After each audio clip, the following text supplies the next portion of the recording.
Քաղաքական գործիչ Էդգար Ղազարյանի հետ։ Բարև ձեզ, պարոն Ղազարյան։ Բարև ձեզ։ Շնորհակալ եմ հրավերն ընդունելու համար։ Ես եմ շնորհակալ։ Քանի որ Դիտակետի այս տարվա առաջին եթերն է, շատ ուրախ եմ, որ դուք եք այս տաղավարում եւ վստահ եմ շատ հետաքրքիր հարցազրույց ենք ունենալու, ինչպես միշտ։ Պարոն Ղազարյան, այսօր Պաշտպանության նախարար Սուրեն Պապիկյանը ասուլիսով հանդես եկավ, տարբեր հարցեր հղեցին լրագրողները, բայց ամենակարևորը այն էր, որ լրագրողներից մեկը շատ ճիշտ եւ կարևոր հարց բարձրաձայնվեց, որի մասին շատ է խոսվել լրատվամիջոցներում, որ Սյունիքում, Սև լճի տարածքում ադրբեջանցի զինվորականները ստուգում են մեր հայ զինվորներից, որպեսզի բարձրանան հայկական դիրքեր։ Ի պատասխան Սուրեն Պապիկյանը նշեց, որ այդ դիրքը, որը այժմ հայկական է համարվում, անցնում է ադրբեջանական դիրքի մոտով եւ ուզեն թե չուզեն մեր զինվորները պետք է այդ ադրբեջանական դիրքը հատեն, այնուհետև բարձրանան։ Դե ասում է, եթե այդ դիրքը հիմա մենք տանք ադրբեջանցիներին, ինձ մեղադրելու եք, ասեցիք, հանձնում եք դիրքերը։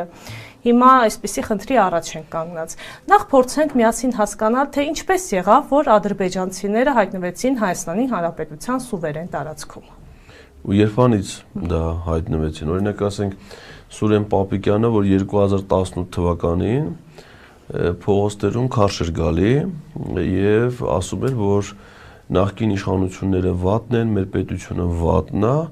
եւ պետքա իրանք կան իշխանության, որպեսզի պետությունը լինի ավելի պաշտպանված, ավելի հզոր, մարդիկ ապրեն ավելի բարեկեցիկ, չէ՞, տենց խոստումներով։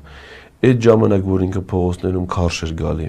ադրբեջանցիները ընդեղ էին, այդ հատվածում էին Սև լճի, թե դրանից մի 250 կիլոմետր հեռու, եսիմ որտեղ էին գտնում։ Բայց ոնց եղավ, որ այդ 18 թվականի ադրբեջանա-թուրքական հեղափոխությունից հետո ոչ թե մեր դիրքերը ընդեղ ամրապնդվեցին մեր երկրի տարածքում, այլ ադրբեջանցիները եկան հայտնվան ընդեղ։ Սա մեկ։ Երկրորդ, եթե որևէ դիրք մյուսի ծառայությանը խանգարում, ասենք, տեսեք դուք ասում եք, ինչ է, դիրքը տանք, չէ՞։ Հետաքրքիր է, Հայաստանի պաշտպանության նախարարը չի մտածում, որ խնդրի լուծման բոլոր խնդիրների լուծման ձևը Ադրբեջանին տարածքներ հանձնելն է, այսինքն ինքը չի ասում, մենք այդ ադրբեջանական դիրքը կգրավենք, իրանց ընդեղից կհեռացնենք, որպեսզի մեր տարածքները կարողանանք պաշտպանենք, այսինքն իր ամբողջ մտածո, դա բան է, հոգեբանություն է, էլի, մանկավարժական հոգեբանություն, որ իր գլխի մեջ, իր կառուցվածքը, ուղեղի մոլեկուլյար կառուցվածքը թույլ չի տալի, որ ինքը խնդրի լուծման որևէ այլ սցենար պատկերացնի, քննարկի, քան ադրբեջանցիներին տարածք հանձնելը։ Օրինակ ինքը կարա չէ մտածի, ասի մենք իրականացնենք անհրաժեշտ ինժեներական կառույցներ, կկառուցենք նոր ճանապարհ, մեր դիրքը մոտենալու ավելի հարմար դիրքից, անվտանգ դիրքից, որպեսզի մեր դիրքի հերթափոխը, սննդամթերքի, ջրի եւ այլնի կայուն մատակարարումը անհրաժեշտության դեպքում զորքի հասանելիության ապահովումը ապահովենք։ Բասենք դիրքը ընդեր գտնվելու իմաստը ո՞րն է, հայրենիքը պաշտպանելն է, չէ՞, բայց եթե ռազմական գործողություն, եթե դրա ճանապարհը ադրբեջանցիների մոտով է, նշանակում է ցանկացած լարվածության պարագայում այդ դիրքում զինծառայողները, իսկ եթե ընդե դիրքա, ուրեմն առնվազն ջոկա, ուրեմն առնվազն 15 զինծառայող։ Ուրեմն դրանք միանգամից պիտի հայտնվեն շրջափակման մեջ թշնամու կողմից ոչնչացման ռիսկերի տակ, չէ՞։ Բայց դու պաշտպանության նախարարը չի մտածում նրանց անվտանգ ծառայության կազմակերպման մասին։ Բայց եթե դու այդքան խոսում եք, մարդկանց խաբում եք, որ սահմանազատում պիտի իրականացվի, իրականացվելու է, իրականացվել է որոշ տեղերում։ Բայց եթե սահմանազատում չեք արել, ինչ գիտեք, որ ադրբեջանցիները պիտի գային, նստեին ընդե, չէ՞, նշանակում է, եթե սահմանազատում արած չի, նշանակում է իրանք ապօրին են եկի, այսինքն եւ այդ ինչ տեղ ունեցավ 21 թվականին, որ Սև լճի հատվածում հետագայում նաեւ Իշխանասարի այդ ջերմուկի գործողությունները հետագայում 22 թվին, որը ձյունացած կեր 6 ամիս մեծ հարկավոր չէ։ Չէ, այդ ռազմական գործողությունների իմաստը Ադրբեջանի ո՞րն է, որ ինքը, այո, բայց իրանց գործողությունների իմաստը դա է, որպեսզի իրենք գերակա դիրքերը զբաղեցնեն, իրանց հետագա ռազմական գործողությունների համար լինեն ավելի նպաստավոր վիճակում, զբաղեցնեն բոլոր բարձունքները, զբաղեցնեն բոլոր գերիշխող դիրքերը, կտրեն մեր միջդիրքային ճանապարհները, մեր զորամիավորումները թողնեն շրջափակման մեջ, ցանկացած պահի ավելի հեշտ ապահովեն իրենց առաջխաղացում։ Իրանք այդ խնդիրներն են ունեցել, լուծել են։ Հիմա Հայաստանն ունի մի հատ պաշտպանության նախարար, որը ի վիճակի չի մեր երկրի բանակը կազմակերպի, ղեկավարի, դրա համար որ տեսել չի կարում, ինչ են որոշան, վերացնեն բանակը, չէ՞։ 2025 թվականի իրենց հիմնական որոշումները ինչին էր վերաբերում։ Առաջին, որ կրճատել զինվորական ծառայության պարտադիր զինվորական ծառայության ժամկետը 1/4-ով, իսկ մեր բանակը հիմնականում համալրվում է պարտադիր ժամկետային զինծառայողներ, այսինքն պայմանագրային զինծառայողները, դրանք շատ ոչ էական առայժմ բանակի ընդհանուր թվականակի մեջ մասնաբաժին ունեն։ Հիմնականում մեր բանակը համալրվում է պարտադիր ժամկետային զինվորական ծառայող, եւ եթե նրանց ծառայության ժամկետը կրճատվում է, նշանակում է մարդիկ զորացրվելու են ավելի շատ թվով զինծառայողներ, քան 1/4-ով ավելի քիչ համալրվելու է։ Նշանակում է բանակի թվականակը կրճատվելու է։ Դրա հետ միասին նաև կրճատվելու է 25 թվականի բյուջեն հաստատելուց պաշտպանությանը հատկացվող ծախսերը։ Ավելացել է Նիկոլ Փաշինյանի վարչապետի աշխատակազմին հատկացվող ծախսերը, կառավարական ամառանոցի ծախսերը, ոստիկանությանը, դրանք սա նորմալ է։ Բայց բանակի ծախսերն էլ կրճատում է։ Հիմա Պապիկյանը տենում է, որ ինքը չկարում է երկրի պաշտպանությունը կազմակերպել, ասում է դե բերեք վերացնենք աստիճանաբար այդ ամեն ինչը։ Ներողություն, որ ընդհատում եմ, պարոն Ղազարյան, ասեց, տեսեք, օրինակ, եթե չեմ սխալվում, 26 թվականին էր վերաբերում, ասեց 1.1 միլիարդ է կազմում այդ հատկացված գումարը բանակին։ Օրինակ 2018 թվականին 640 միլիոն էր, զգում եք տարբերությունը։ Չէ, չենք զգում տարբերությունը, որովհետև այդ հատկացումները կառուցվածք ունեն։ Ինչի նպատակով է հատկացվում, ինչ ուղղությամբ են ծախսերը իրականացում, որովհետև եթե բյուջեում գումարներ են նախատեսված, դա դեռ չի նշանակում, որ այդ գումարները ծախսվում են։ Երբ որ մենք նայում ենք ազգային ժողովում բյուջետային հաշվետվությունների քննարկումները, պարզվում է, որ ՊՆ-ում կա կատարողական ցածր մակարդակ պաշտպանության ոլորտի, այսինքն հատկացված ծախսերը չեն իրացվում։ Այն ծախսերը, ընդ որում հիմնականում, որոնք որ աշխատավարձերն են, վառելիքը եւ այլն, այդ վառելիքները ինչի, որովհետեւ իրանց համար հասկանալի մատակարար ընկերություններից են ստանում, այդ իրանց պետք է ստանան, դրանց փողը տան, իրանք իրանց միլիոններն աշխատեն։ Այսինքն այն ծախսերը, որոնք իրանց համար շահեկան են, դրանք կատարվում են, բայց ասենք սպառազինությունների ձեռքբերում եւ այդ ուղղությամբ կատարողականի մակարդակը շատ ցածր է։ Այսինքն երբ որ գումարը հատկացված է, չի նշանակում, որ այդ գումարը ծախսվում է, այդ գումարը նպատակային է ծախսվում։ Այլ Սուրեն Պապիկյանի գործունեության ամբողջական պատկերը կարա տա Հայաստանի գլխավոր դատախազը իշխանափոխությունից հետո, երբ որ մատ ուսումնասիրվի Սուրեն Պապիկյանի պաշտոնավարման շրջանում կայացված որոշումները, դրանց արդյունավետությունը տարբեր տեսանկյունից, կարծում եմ դրա իրավական գնահատականը ամբողջական պատկերը կտա։ Առայժմ ինքը կարա մենակ լրացնի իր քաշի կիլոգրամները ամեն օրվա ընթացքում, կարծում եմ ղազախական ցորեն էր դրանում կարա ունեցած լինի շատ կարևոր նշանակություն, որովհետև ղազախական ցորենից պատրաստում են, չէ՞ բանում է սննդի մեջ քիչ է օգտագործում են հիմնականում համակցված կեր պատրաստելու համար, իսկ համակցված կերը եւ մսատվության է եւ կատնատվության նպատակային կատնատվություն չկա, մսատվության համար շատ էական ազդող գործոն կարա լինի։ Պարոն Ղազարյան, շարունակելով թեման, զավեշտն այն է, որ Սուրեն Պապիկյանը սկզբից ասեց, որ ինչպես շեշտեցի, ստիպված են մեր զինվորները ադրբեջանական դիրքը հատել, որպեսզի գնան մեր հայկական դիրքեր, հետո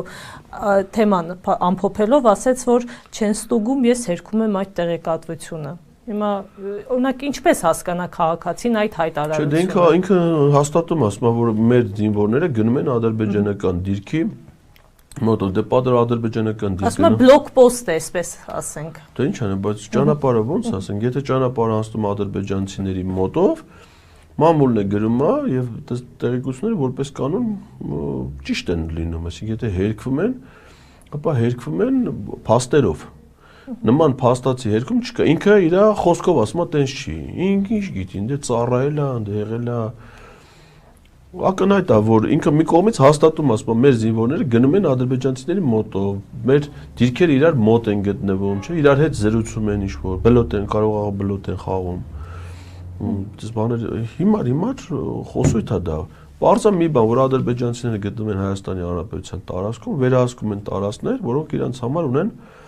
ռազմավարական նշանակություն, իսկ իրանց համար ռազմավարական նշանակություն ունեն տարածքները, որոնք խափանում են մեր միջդիրքային սնուցումները, մատակարարումները եւ իրանց համար նպաստավոր դիրքեր են ստեղծում հետագա ռազմական գործողությունների իրական։ Այդ իմաստով Սուրեն Պապիկյանի իշխանության գալուց հետո բոլոր դեպքերում Ադրբեջանն ունեցել է հաջողություններ։ Հայաստանի զինված ուժերը դեռ ոչ մի տենց տեղ հաջողություն չէ, իսկ Սուրեն Պապիկյանի պաշտպանության նախարար եղած ժամանակ չի եղել մի դեպք, երբ որ Հայաստանի զինված ուժերը ունենան ավելի նպաստավոր դիրք, թեկուզ մեկ հենակետում, քան ունեցել են մինչև Սուրեն Պապիկյանի պաշտպանության նախարար լինելը։ Բայց որ հսկայական տարածքներ 22 թվի ջերմուկի վրա ադրբեջանցիների հարձակման ժամանակ Հայաստանի պաշտպանության նախարարը ես չէի։ Սուրեն Պապիկյանն էր։ Այսքանով ամեն ինչ ասված է։ Պարոն Ղազարյան, հակաեկեղեցական արշավը շարունակվում է, տիրադավերի թիվը գնալով ավելանում է, օրերս էլ Մասյացոտնի թեմի նախկին առաջնորդ Գևորգ Սարոյանը Պետրոս Ղազարյանի մոտ հյուր էր։ Ծիծաղում են, նկատել եք։ Այո։ Ասեք, հարց են տալի,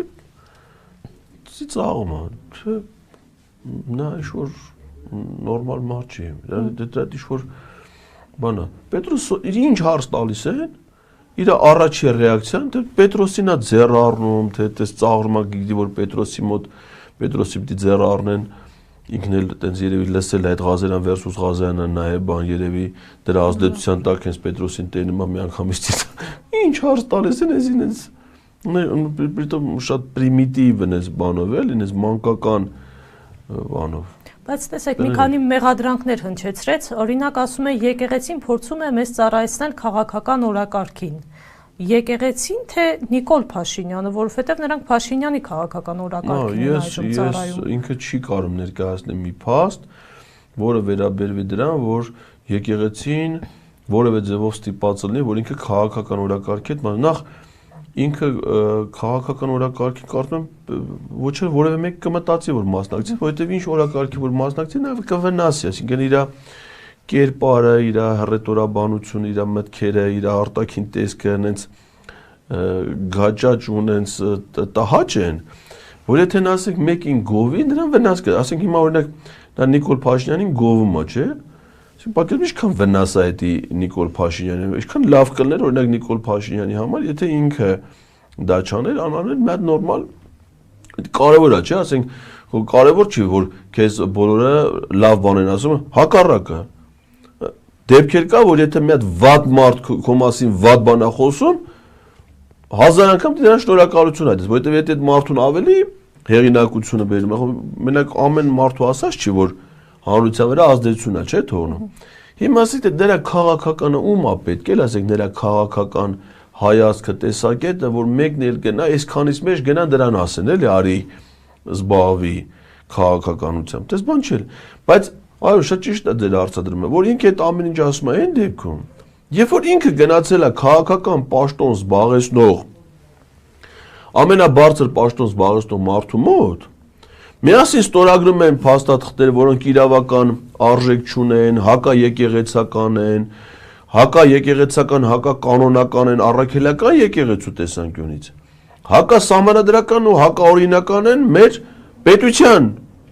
տեսանկյունից։ Այսինքն երկու ապօրինություն միաժամանակ անում է, հետն էլ ասում է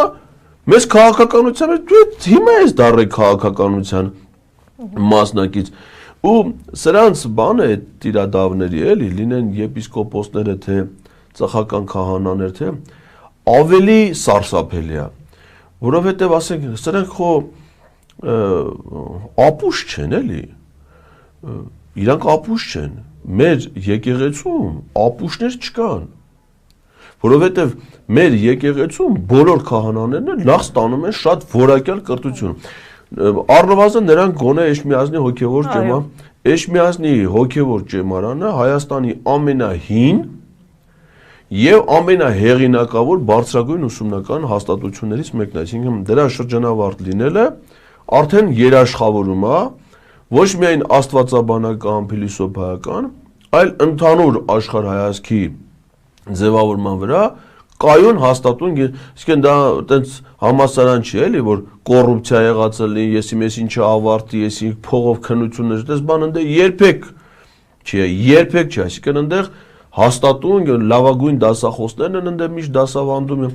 Եվ եթե այդ համասարանի շրջանավարտը արդեն նիշա, որը երաշխավորում է նրա գիտելիք։ Բացի այդ մեր եկեղեցին ջանքեր է գործադրել, որ մեր շատ հոգևորականներ աստվածաբանական, փիլիսոփայական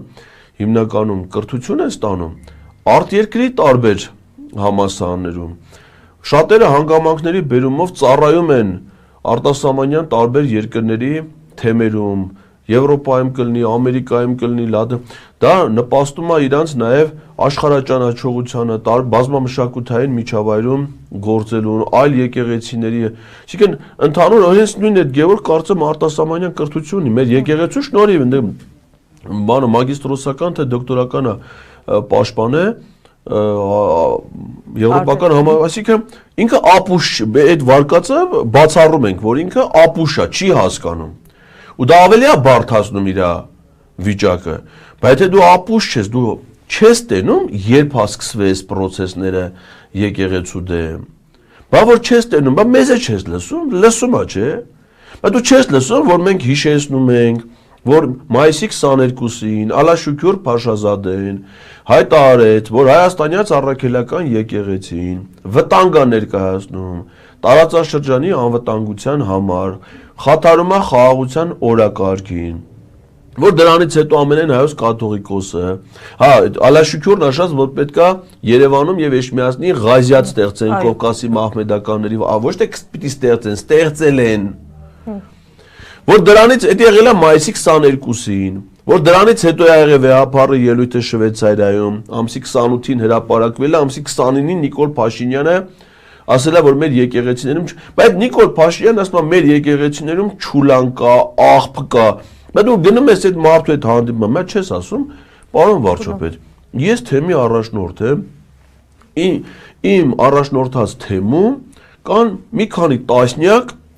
եկեղեցիներ, վանքեր, սրբավայրեր, Մատը խնդրում եմ ասոտենում, ընդ որտե է չուլան։ Դու դրանցից որտեղ ես գնացել, որ այդ եկեղեցում տեսել ես կառավատ, որ կառավարության նիստում, հələ ես ասում ես, մեր բոլոր եկեղեցիները խնամված, գտնվում են եկեղեցուն ծառայող հոգևորականների եւ հավատացյալների եկեղեցական թեմերի ամենօրյա հոգատության Մարդիկ եթում չոքում իրանց ձեռով եկեղեցիների գետին են մաքրում, պատերն են մաքրում, տարածքն են բարեկարգում։ Մեր ամեն եկեղեցիները իրանք տեղով շինությունները բարեկարգնելուց դրանց բակերը, բակային տարածքները այդ համայնքների ամենա բարեխնամ, ամենալավ վայրերն են։ Բայց դու ո՞նց ես վիրավորում է։ Հելել ես գնացել ես նստել ես դրա դեմը։ Բայց չես ասում, այդ ինչեր ես խոսում, լավ դու ժամանակագրորեն չես հասկանում։ Դու ես ասում ես Արշակ Սրբազանի մասին տեսանյութ է տարածվում, պիտի դա քննարկենք։ Եվ սկզբից ասում է ուղարկվել է մեզ։ Ու քննարկողն էլ ով է, ենթադրենք Քյարամյանը, որի արածի տեսանյութը ուղղակի չկա, արդյունքը կա։ Արդյունքն է մեդալները շարում, նստում է, սա նորմալ։ Այսինքն որ դրա ստեղծման բանը չկա, տեսանյութը, նորմալ է։ Բայց թե որ Արշակ Սրբազանի վերաբերյալ մի հատ ակնհայտ կեղծ, Արշակ Սրբազանն ասում է, կեղծ տեսանյութ է, փաստաբան Արսենը Բաբան ասում է, կեղծ տեսանյութ է, ոչ մի հավաստիություն չկա, այսինքն օրենքը մեր երկրի ասում է, քրեադատավարական իմաստով, որևէ ապացույց չունի իրավական արժեք, եթե դա օրինական ճանապարհով ձեռք չի բերվել։ Իսկ մարդուն գաղտնալսելը, գաղտնի նկարելը, առանց դատարանի որոշման, եթե նույնիսկ դա ապօրին, այսինքն դու ո՞նց ես ապօրինությունը մտածում դարձնես քննարկման առարկան, հետն է որ այդ ապօրինությունը սուտ է, ակնհայտ սուտ է, որովհետև ում որ դա առնչվում է, դա ասում է ախպեր ջան, ես դες բան չկա, սուտ է դա, ու որ դա կարա սուտ լինի, ակնհայտը չէ տարածողովը Նիկոլ Փաշինյան, բայց սուտելու դու ումից էիր ուզում տենայ։ Նիկոլ Փաշինյանն չի գնացել կպե Արշակ Սրբազանը, որովհետև ձեր այդքան սրբազանների մեջ այս ամբողջ վերջին շրջանում արտահայտվել էին հրապարակային խոսքով, ելույթներով, հանրեն Միքայել Սրբազանը, Արշակ Սրբազանը, Բագրատ Սրբազանը, իրենք դեռ կալանքի տակ են այսօր։ Բայց դու եթե ապուշ չես, իսկ քննարկեցինք, ասեցիք, որ ինքը ապուշ չի։ Բայց դու քեզ այդ հարցը չես տալի, հանիրավի այդ սրբազաններ են, չէ՞։ Ու դու ասենք, որ ապուշ չես հասկանում, որ այդ մարդիկ, որ հիմա կալանքի տակ են, ոչ թե ինչ-որ հանցանք են գործել, ոչ թե մեղք են գործել, որ իսկապես այլ ակնհայտ նրանց կալանքի որոշումը տվել է ինքը Նիկոլ Փաշինյանը, չէ, իրավապահ մարմինները գտնվում են փաստացի նրա ազդեցության տակ, չէ։ Հիմա դու այդքան բանը հասկանալով գնացել ես բանը, նստել ես այդ նույն մարդու հետ, ապօրինի թղթեր ես ստորագրում։ Բա որ ասեք ստորագրում ես ինքը վերևը գելա վարչապետ Նիկոլ Փաշինյան, տակը քո ստորագրությունն է։ Բայց չես ասում, պարոն վարչապետ, դու որպես վարչապետ, ստորագրելուց առաջ նորից ինքը ապուշ չի։ Հիմա եթե ապուշ չի, պիտի ստորագրելուց առաջ ասում մի րոպե։ Եթե վարչապետ, ուրեմն դուք պիտի ունենաք լիազորություններ։ Ձեր լիազորությունները, պարոն վարչապետ, սահմանված է կառավարության, կառուցվածքի եւ գործունեության կարգի մասին Հայաստանի Հանրապետության օրենքի 7-րդ հոդվածով։ Դրա 16-րդ կետում ասում է, որ վարչապետը կարա ստեղծի խորհրդակցական մարմիններ, բայց վարչապետը կարա ստեղծի խորհրդակցական մարմիններ իր լիազորությունների, կառավարության գործունեության ծրագրին վերաբերող։ Հիմա ասում ես, սա խորհրդակցական մարմին չէ ստեղծե։ Բայց ի՞նչ վարչապետ։ Բայց կառավարություն դու վարչապետ ես, որ դու ամեն օր խոսում ես, ասում ես եկեղեցին պիտի բարեփոխեն, կաթողիկոս պիտի գնա, կանոնադրություն պիտի հաստատվի, պիտի մեկը լինի տեղապահ, սկզբից ասում էր պիտի լիներ ամբոստացիալ քահանային Արամ Ստյոպի վրային է։ Հետո տեսան, որ չէ, Բեթլեմենտի առաջին գետ դրանք ասին, ի Ստյոպ արա, չհասկացանք արա, մենք այստեղ միլիոնները տակներս դրաստեղնի գնացել ես չոլերի մեջից, ում ես գտել։ Ցերին դրան ասին պիտի բանալ։ Այդ սա որ ասում ես, հələ մեկ խնդրում եմ բացի կառավարության գործունեության ծրագիրը։ Տենանք այդ քո ասածները որտեղ է գրած։ Ո՞վ է քեզ իրավունք տվել այդ հարցը։ Կառավարության գործունեության ծրագրում չկա, քո լիազորությունների մեջ չկա, օրենքն էլ արգելում է, որպեսզի դու դրանով զբաղվես, քրեական հանցանք է։ Այդ աս մտնես եկեղեցի, ասես պատարակ սենց աս, այս կասեք, այս չեք ասի։ Էդի քույր հələ մեկ պատկերացրու, նույնը ինքը աներ, ինչ որ անում է մեր եկեղեցու դեմ, Եհովայի վկաներ կազմակերպության դեմ։ Նույն բան, այսինքն գրառումներ աներ, ինքն դիցաներ, կնիկն ասեր Եհովայի վկաների ղեկավարները մանկապիղզներ են, չի ասել, ենթադրում եմ, որ ասեք, այտենց ասել, ինչ կարող լիներ։ Բաները հետո ինքը ասի դրանց այդ հավաքների տեղերը չուլաներ ու աղբանոցներ են, իրանք կանոնները խախտում են, պետքա փոխվի, ես հեսա սրանից տո էթա մտնի դրանց ժողովների գնալուց առաջ KGB-ի աշխատողներին ուղարկի, էթան դռները փակեն հաջորդ օրը նախարարներով Գևորգ Պապոյանը, էթա են իրա հետևի ձախվոտով ընդ խաչակրկվի ընդ իրա ուզած բաները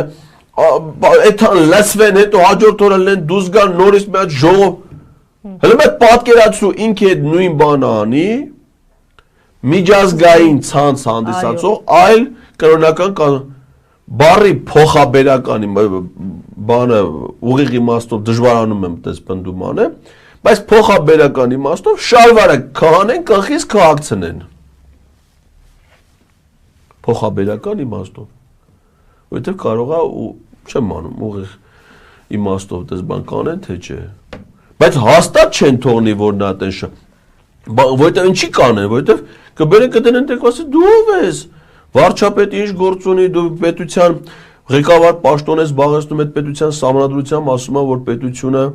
անջատա եկեղեցուց դու իրավունք դու ունեք օրենք, որ այդ օրենքը թույլ չի տալի միջամտեք որևէ կրոնական կազմակերպության գործունեությանը խաթարեք դրանց։ Այսինքն այդ ամեն ինչը որ պետք է ասեն ոչ թե որ բանդիտություն կանեն ուժ կիրառ, այլ կբերեն այդ ամբողջ իրավական հիմքերը միջազգային աղմուկ սկանդալ կսարքեն, կդնեն դեմը, կասեն գնա օրինական ապօրինությունները թարգի օրենքով։ Բայց նույնը մեր եկեղեցուն է վերաբերվում, չէ՞։ Հիմա եթե Գևորգ Սարոյան։ Այդ Opel-ն է, չէ։ Հա, էլ դե որ բենտ ես տենց մեծ նկար է դրել, չէ, որ այնի բենտլիներ ես։ Հիմա եթե ասենք թե Opel դու գնացել մտել ես այդ գազելը, այդ չի նշանակում որ դրանից մեր հանրային կյանքը, օրենքները ամեն ինչը փոխվում է։ Իսկ թե ինքն չի գնացել մտել, դա Արթուր Վանեցյանը ասաց։ Արթուր Վանեցյանը պատահական մարդ, ջահացը տնօրենն է եղել։ Ասում է դրանցից սաղի վրան կոմպրոմատներ կա։ Հավանաբար իրանք ասում է այդ ախին դրանք այնքան միամիտ են։ Իսկ եթե դու կոմպրոմատ ունես, այն մի հատ անուշ հայվան, թե անուշ մի հատ Անուշավան գիտի։ Կոմպրոմատը հետը ման է տալի։ Այսինքն որ լրագրողը նկարում տենում ես ասես էսա ծրա կոմպրոմատը։ Явно երևում է, էլ ասենք մենք երեխա չի գիտի։ Կոմպրոմատը, բայց դու կոմպրոմատը ունես։ Եթե մտածում ես, որ ինչ-որ մի գաղտնի ծառայությունում դրա մասին գիտեն, դրանք ո՞րտից գիտեն։ Ուրիշ մեկն ասել է, չէ՞։ Այն մեկը դրանց ասել է գիտես չի գալու լրագրողներին ասի, ուրիշ տեղ ասի։ Ասում են մեկը, եթե այդ ունես, մեկը իմանալու են։ Հիմա ասենք թե Միրզա Խանյանը որ կա։ Բայց եթե երեխան տեսել ես մի քիչ քերուն նման, արա դու լրի, որը քթից թռած։ Եթե դա կա, հիմա պարտադիր պիտի ացնի այդ ինչ-որ մեկին, ուրիշ մեկ չի կարա ասի։ Եթե ունես, արդեն ունես էլ այդ կոմպրոմատը, չէ՞, էլ ինչ ես դրա համար դու անհանգիստ։ Ինչ տարբերություն ով դրա մասին կասի։ Կամ են վայոզորը մեկ կա, չէ՞։ Ասենք սրբազանի կաֆե հասկացություն աշխարհում ոչ մի ասեք դու գնա Իտալիա հարցուր ասա կարդինալի կաֆե տենց հասկացություն կար այդ մեր Եղիգնաձորում է Էդ էլ ասեք այդ հասկացությունը ինչից է առաջացել խոսում չի էլ չէ մարդիկ տեսել են գիտեն են գլխից ասել էդի սրբազանի կաֆեն է չէ կամ այդ սրբազանի բասեինն է այսի սրբազանի գեզն է Հիմա որ դու գնացել ես դառել ես Նիկոլական Պարտադիր պիտի Նիկոլ այդ բազ ոչ չի կարա ասի Ասեք նորավան գնացողները չգիտեն որ Զուքարանի մուտքը 200 դրամ է Բայց չգիտեն այդ փողը ում փողն է Ինգնել ախը մի հատ էլ ուրիշ հոգևորական կա նորավան հիմա գնացել Արմավիր տեղ Այդ Զուքարանի փողի վրա տվին արին կռիվ Դրան հիմա երկուս գնացել դառը Տիրադավ Չեն կարում բաժանեն, ինչ կան դե չբաժանելու, ասավ եկա մարդ եկել, նստեք ասեք տղաներին իմն աղջիկներին քոներ, ինչ կա դրա մեջ էլի, հիմա մի քիչ ավել, մի քիչ պակաս։ Իդեպ Պետրոս Ղազարյանը հարց է հղում, ասում է ինչպես է ստացվում, բոլորի մասին ինչ-որ բան ասում են, որ երեխաներ ունեն եւ այլն, ժպտալով Գևորգ Սարոյանը ասես ես չունեմ, ու այսպես երկակի ժպտաց։ Չէ, այդ ժպտալը էդի ապուշ դրանուշացում էդի ուրիշ բան է,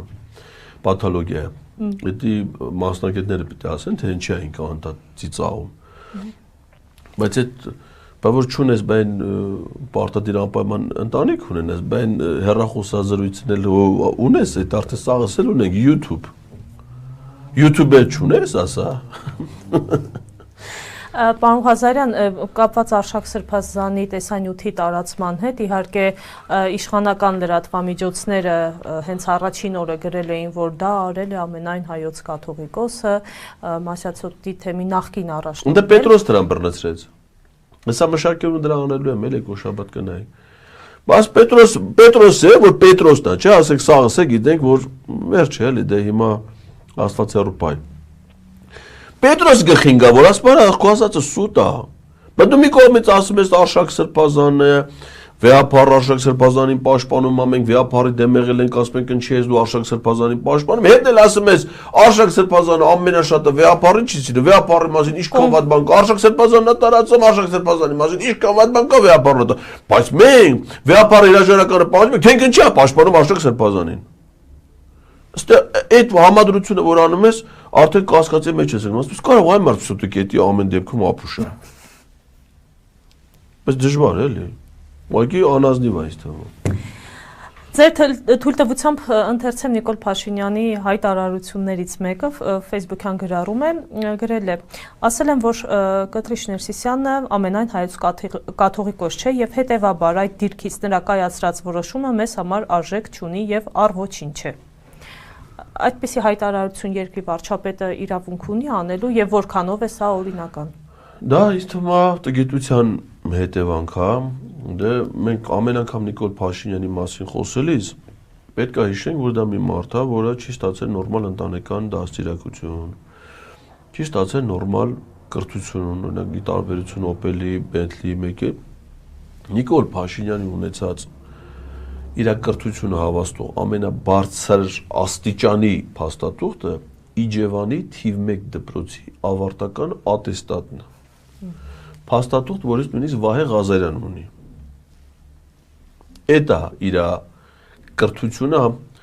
Հիմա, այսինքն վստահ կարող ենք ասել, որ ինքը տգետ է, այսինքն չունի գիտելիքներ։ Ու դրա հետ միասին նաև շատ վատ մարդ է։ Բարոյական արժեքներում, բարոյական նորմերը խախտող, ունեք Կտրիչ Ներսիսյան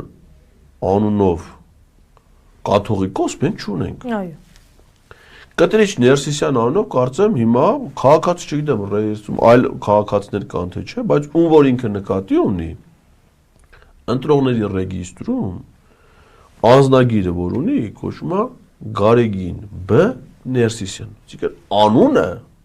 Գարեգին B-ը պաշտոնապես գրանցված։ Հետևաբար ցանկացած պաշտոնատար անձ պիտի խոսի մարդու հետ այնպես, ոնց որ իր պաշտոնական անունն է։ Այսինքն եթե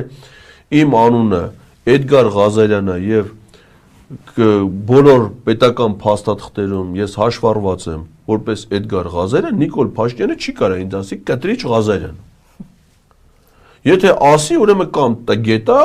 կամ ինքը փորձում է, դե տենց է որելի մենք էլ իրան կարանք ասենք դու ոչ թե Նիկոլ Փաշինյանն ես, այլ անասուն Փաշինյանն ես։ Մենք էլ քեզ ասում ենք անասուն։ Սխալ է, չի կարելի։ Այդ մարդու անունը անասուն չի։ Նիկոլա։ Հետևաբար չի կարելի նրան այդպես բան ասել։ Նույն կերպ ինքը չի կարա մարդուն այլ անունով դիմի։ Առավել ևս եթե դիմում է հոգևորականին, որը ունի այդ կարևոր, այսինքն այդ ձևով դիմելը նախ ինքը նսեմացնում է մեր բոլորի հայ քրիստոնյաների հոգևոր զգացմունքները, ինչը որը անբարոյական է։ Հիմա դրա հետ միասին ասում է, իրա քանի որ ինքը ամենայն հայոց կաթողիկոսը չի, իրա կայացրած որոշումները առողջ է, բա կաթողիկոսը ինքը չի, բա կնիկ է դա կաթողիկոսը։ Այսինքն եթե դու կնգատ գլխարկի վրա մի հատ զարդ է խփած, որը արտաքինից խաչ է հիշեցնում։ Ուրեմն ստացվում որ կաթողիկոս քո կնիկն է, բա եթե Գարեգին վեհապարը չի մեր կաթողիկոս, բա ով է։ Բա ով կարա, ասենք Մասսաչուսեթս թեմի առաջնորդին, եթե ինքը չի ազատում, բայց եթե անհրաժեշտություն առաջացե, որ ազատվի։ Ասենք մարդը ինքն է, չէ, այտենց լում է, հոգևորականները գնում են դիմում են, ասում են խնդրում եմ ինձ քալքալություն։ Բա ով պիտի դա անի։ Եթե մենք կաթողիկոս չունենք, կաթողիկոսը ինքը չի, բա ով է, բա ով պիտի անի։ Ասեք, եթե ասողը ո՞ց կարած, չէ, դες բանա։ Ես որոշումներ չեմ ընտրի, հետո եթե ասը, այդ նույն ձևի ինքն էլ ենթադրենք մարզպետն է, չէ՞ նշանակում։ Նախագծել, բայց սրանք այդ նույն Գևորգ Սրբազանին կաթողիկոսն է նշանակել թեմի առաջնորդ։ Այդ թեմը այդ կաթողիկոսն է ստեղծել։ Եվ բոլոր տիրադավերին։ Բայց ո՞նց է նշանակելուց օրինական է իր որոշումը։ Ազատելուց դառավ անօրինական։ Դες բան ո՞նց է ալում։ Այդ նույնը բանն է, չէ՞, ասում է Սյոպան։ Ասում է ես չեմ ընդունում իր որոշումը, որովհետև ինքը բանը որպես կաթողիկոս չեմ ընդունում։ Այդտեղ բայց կարող եմ ես եմ ձեռնադրել։ Ես դες բան չեմ արել։ Չէ, այդ կաթողիկոսն արել։ Բայց ձեռնադրելու պահին, բայց չէին ասում, դու ինձ ո՞նց ես ձեռնադրում, դու տենց իրավ։ Ինչը, ասեք այդ ձեռնադրելու պահին։ Կաթողիկոսի կարգավիճակում, իր վերաբերյալ ինչ որտեղ, ինչն է, ոչ մի չի փոխվել։ Բայց ժամանակ որ նշանակելուց չի փոխվել, հիմիկվա համեմատ։ Նշանակման որոշումը ո՞նց է լեգիտիմ համարում։ Ազատման որոշումը համարվում է ապօրինի։ Դες բան ո՞նց ալու։ Հա, այդ նույն ձև Նիկոլ Փաշինյանը մարզպետն է, չէ՞ նշանակում։ Հիմա ասենք թե մենք այդտեղ ասենք բանը։ Չենք ընդունում, որ կռազն, ռազի տղան է, ինչ այն, որ Արարատի մարզպետ է։ Սկզբից ռազն էր, հետո տղան, չէ, տղան չեմ հիշում, կռազն եմ ասում։ Որ հեշտ լինի էլի բանը։ Հիմա ասենք թե որ դու դրան նշանակել ես մարզպետ։ Հիմա որ վաղը դու դրան մարզպետից հանես, դրան եմ ասում, որ Արարատի մարզել նույն բանը դրա համար դրան հիշեցի։ Մյուսների դե ծառայապետից տարբերություն չկա։ Հիմա ասենք որ դրան կառավարությունը հանել, որևէ մեկը կարասի կաթոլիկ ասի, արա մեկը Նիկոլա Սուտ բանը, ապօրինյա պաշտոնավարում իր իշխանությունը լեգիտիմ չի, որտեղ ինքը կառավարության գործունեության ծրագիրը չի արել, ինքը իր խոստումները չի կատարում, ինքը ապօրինի զավթել է իշխանությունը, հետևաբար իր կայացած որոշումներն էլ առողջին չեն։ Հետևաբար կռազին գործից հանելը համարում ենք ոչ լիարժեք, մենք համարում ենք, որ ռազնա մարզպետը։ Դες բան կլինի։ Պարոն Ղազարյան, իդեպ տեսել եք Աննա Հակոբյանը արդեն չինարենով է ելույթներ ունենում, հանդես գալիս։ Ըստ ձեզ հիմա ինչով է ավարտվելու այս հակաեկեղեցական արշավը, որովհետև պարոն Ղազարյան մենք տեսնում ենք, որ Նիկոլ Փաշինյանը իր նպատակից հետ չի կանգնում։ Եթե իհարկե դա իր նպատակն է միայն։ Չի հանդամը կանգնի։ Մնաց եմ ասում, որ նաև ինքն էլ հասկանալ է իրանց խաղաղության լեզվով։ Կաթողիկոսը, մեր կաթողիկոսին ընտրում է ողջ հայ ժողովուրդը։ Կաթողիկոսի ընտրությունը կատարում է ազգային եկեղեցական ժողովը, որի պատվիրակների մի մասը աշխարհականներ են, մի մասը հոգևորականներ են, ընդ որում գրեթե բոլոր բարձրաստիճան հոգևորականները մասնակից են լինում կաթողիկոսի ընտրությանը, այդ ընտրությունը կայացել է, այդ ընտրությունը օրինական է, մեր ողջ ժողովուրդը ընդունել է այդ ընտրության արդյունքի ժամանակին, որից հետո եկեղեցական մեր հայ եկեղեցու բոլոր ծիսակարգերով եւ Սուրբ Հոգու վկայությամբ Գարեգին երկրորդ վեհապառը օծվել է որպես ամենայն հայոց կաթողիկոս։ Եվ մեր եկեղեցու կարգով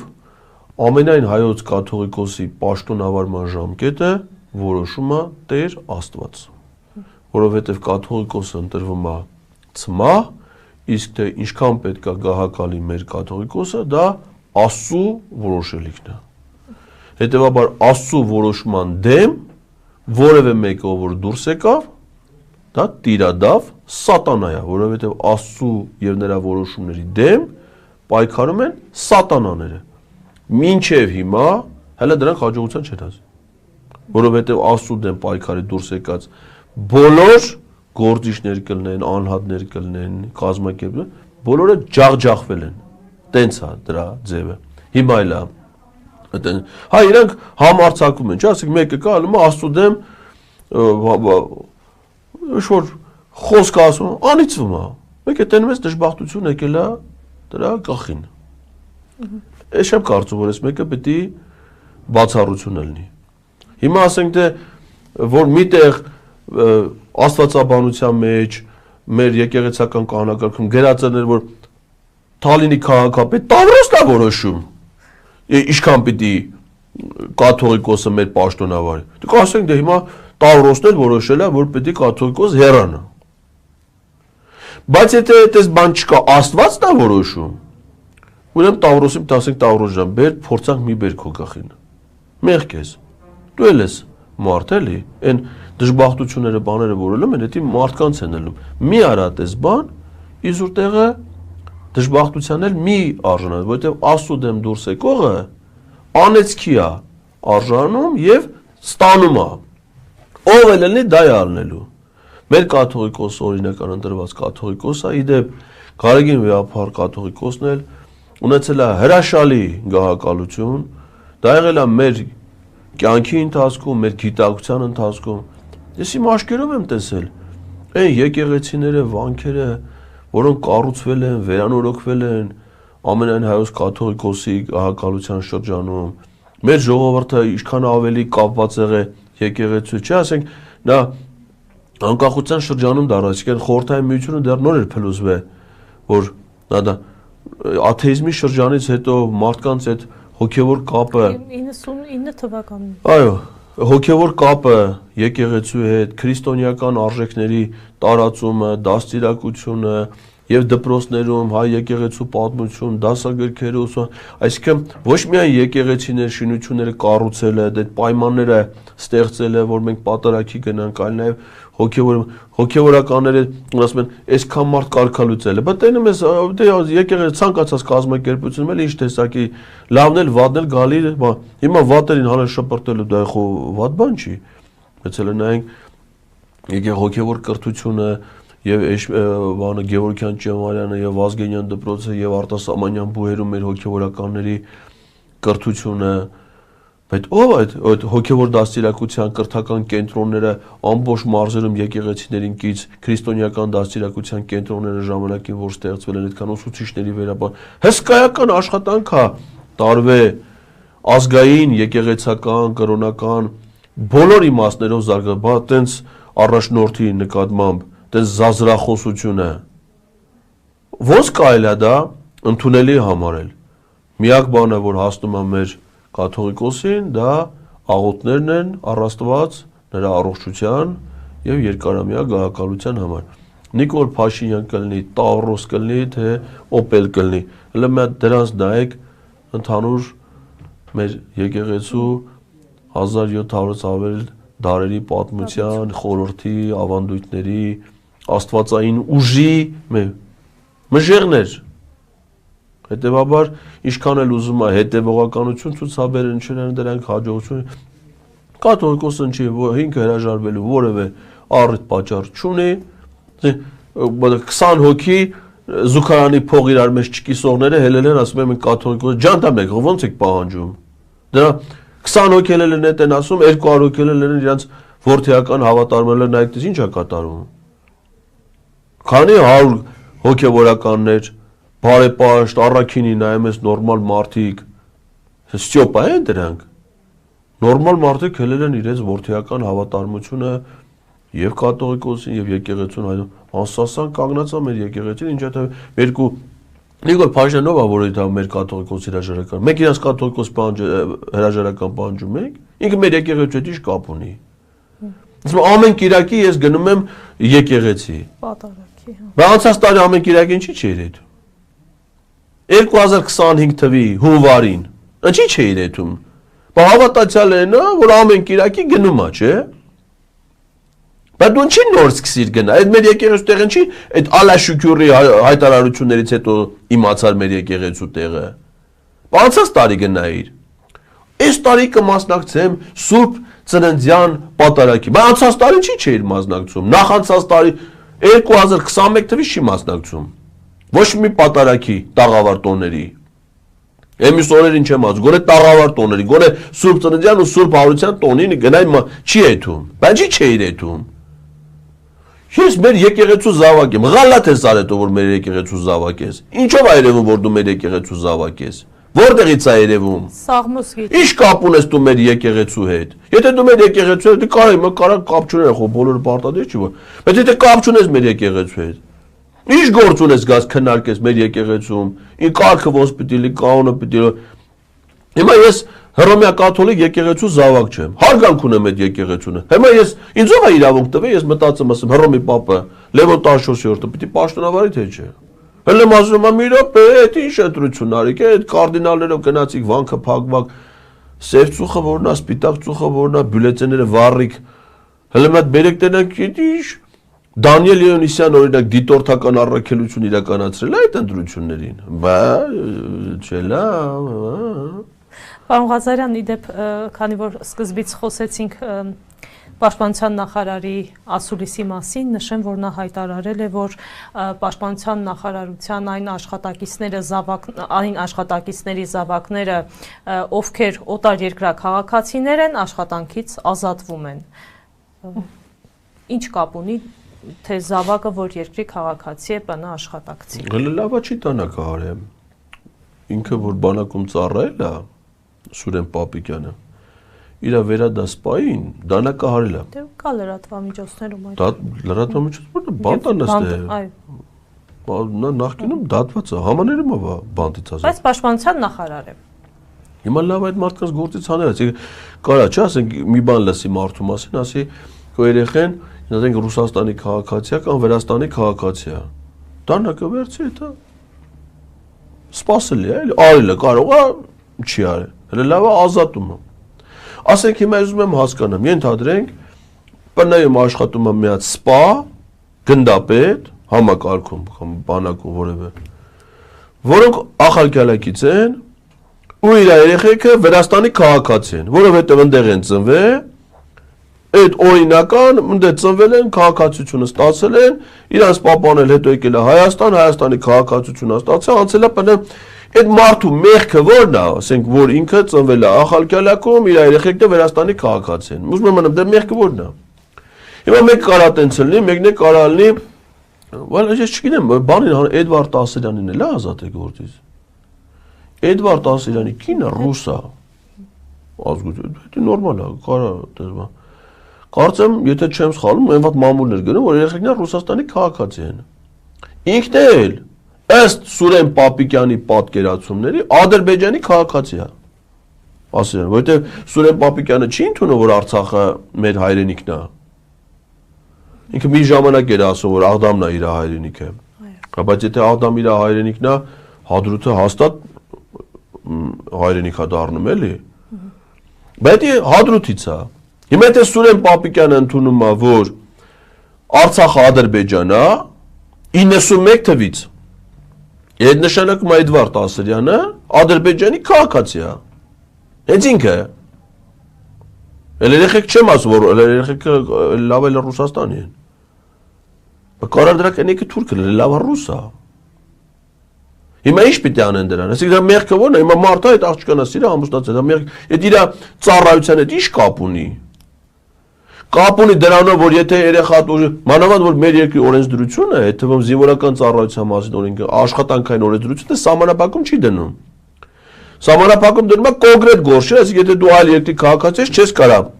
Հայաստանում բարձր պաշտոն զբաղեցնել, այսինքն եթե Սուրեն Պապիկյանը լիներ նաև Ադրբեջանի քաղաքացի, ինքը ասել է, որ ինքը Աղդամն իր հայրենիքն է, այսինքն իր հայտարարության համաձայն ինքը Աղդամի թուրք է, բայց ինքը քաղաքացիությամբ Հայաստանի Հանրապետություն կարա մնա որպես պաշտոն։ Հիմա եթե ինքը լիներ Ադրբեջանի համել ունենար Ադրբեջանի, չգիտեմ դիմելա թե չէ,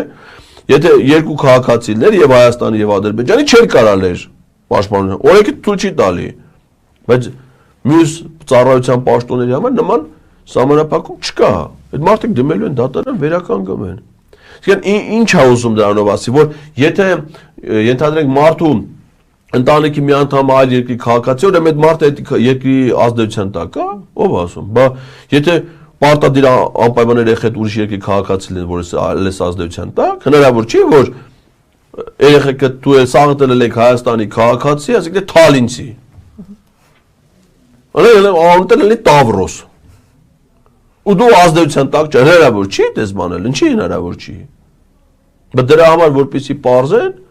կա հետախուզություն, արտաքին հետախուզություն, հակահետախուզություն, ռազմական հետախուզություն, բայց դրա այդ ծառայությունների իմաստն է, որպեսզի պարզեն։ Մեր պետությանը պետական կառավարման համակարգում կամ այլ ոլորտներում արտաքին ազդեցության վնաս տվող գործոններ, գործիչներ կան, թե չէ, եթե կան, պետք է բացահայտ, եթե չկա մենակ այն բանի համար, որ հիմա կարող է մեկ երեխան գնացել Ռուսաստան սովորել է, ուսման վարձի զերչից օգտվելու համար դիմել է ստացել է, ենթադրենք Ռուսաստանի քաղաքացիություն։ Իր հոր զինվորական ծառայություն